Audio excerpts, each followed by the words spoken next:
Ration भत्ते में सरकार 2 रुपए की भी वृद्धि नहीं कर सकी। जी हां, आरपीएफ के जवान 24/7 ड्यूटी करते हैं, दिन रात ट्रेनों, स्टेशनों और यात्रियों की सुरक्षा में तैनात रहते हैं, लेकिन सरकार इनकी दैनिक राशन भत्ता 2 रुपए भी नहीं बढ़ा पाई। जबकि रेलवे भारत सरकार का सबसे बड़ा सार्वजनिक क्षेत्र के साथ दुनिया का चौथा सबसे बड़ा रेल नेटवर्क है। प्रतिदिन रेलवे से मोटी कमाई होती है, लेकिन फिर वही सवाल आता है कि आखिर क्यों सरकार आरपीएफ जवानों के दैनिक भत्ते में 2 रुपए की भी वृद्धि नहीं कर सकी। सरकार के इस फैसले से आज देश के 70,000 आरपीएफ के जवानों में निराशा है। आइए विस्तार से समझते हैं।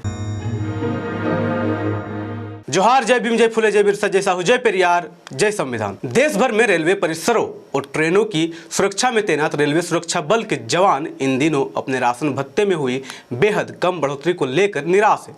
हाल ही में जारी आदेश के अनुसार राशन भत्ते में केवल 1.89 रुपए की वृद्धि की गई है। यह फैसला लगभग 70,000 जवानों को प्रभावित करता है। जहां एक तरफ खाद्य पदार्थों की कीमतें लगातार बढ़ रही है, दाल, तेल, सब्जियां और दूध जैसी रोजमर्रा की जरूरतों के दाम पिछले कुछ वर्षों में काफी ऊपर गए हैं। ऐसे में 1.89 रुपए की बढ़ोतरी को आरपीएफ के जवान सिर्फ औपचारिकता भर मान रहे हैं। यह वृद्धि ना तो पोषण संबंधित जरूरतों को पूरा करती है और ना ही बढ़ती महंगाई का संतुलन बना पाती है। आंकड़े बताते हैं कि जनवरी 2026 में खाद्य वस्तुओं की कीमतें बढ़ी है। जनवरी में खाद्य वस्तुओं की महंगाई दर 1.55% रही, जबकि दिसंबर में इसमें 0.43% की गिरावट दर्ज की गई थी।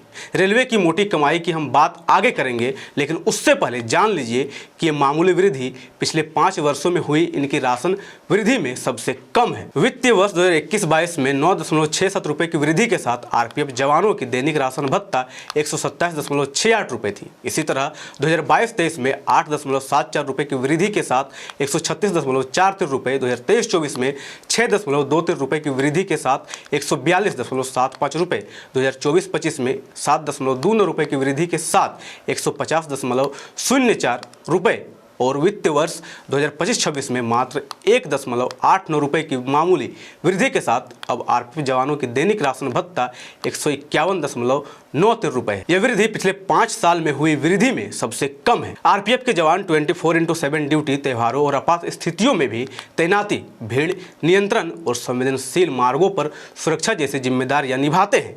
ऐसे में वे मानते हैं कि बेहतर भत्ता न केवल उनके मनोबल के लिए जरूरी है, बल्कि स्वास्थ्य और कार्य कुशलता के लिए भी अहम है। लेकिन सरकार की मंशा यहाँ कुछ और ही है। इंटर मिनिस्ट्री पैनल ने रेलवे को प्राइवेट इन्वेस्टमेंट लाने के लिए कहा है, जिसमें पब्लिक प्राइवेट पार्टनरशिप जैसे तरीकों को अपनाया जाए और इसकी पूरी संभावना है कि आने वाले दिनों में रेल चलाने की जिम्मेदारी भी प्राइवेट कंपनी के हाथों सौंपी जा सकती है। अब बात करते हैं भारतीय रेलवे की कमाई पर। विश्व के सबसे बड़े और व्यस्त रेल नेटवर्कों में से एक होने के नाते भारतीय रेलवे भारत के सकल घरेलू उत्पाद यानी जीडीपी में एक प्रमुख योगदान करता है। 31 मार्च 2024 को समाप्त वित्त वर्ष में भारतीय रेलवे से सरकार को 2,56,093 करोड़ का राजस्व मिला। 2,52,834 करोड़ के व्यय के बाद 3,260 करोड़ रुपए सरकारी खजाने में गया।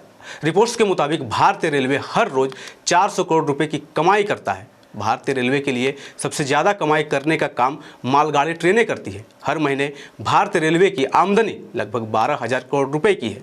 मालगाड़ी के अलावा पैसेंजर ट्रेनें भी भारतीय रेलवे के लिए काफ़ी कमाई करती है। मालगाड़ियों और पैसेंजर ट्रेनों के अलावा भी भारतीय रेलवे स्क्रैप और रेलवे में निकलने वाले टेंडर से भी आमदनी करता है। लेकिन फिर वही सवाल आता है, जब रेलवे घाटे में नहीं है तो आखिर क्यों आरपीएफ के दैनिक राशन भत्ते में 2 रुपए की भी वृद्धि सरकार नहीं कर पाई।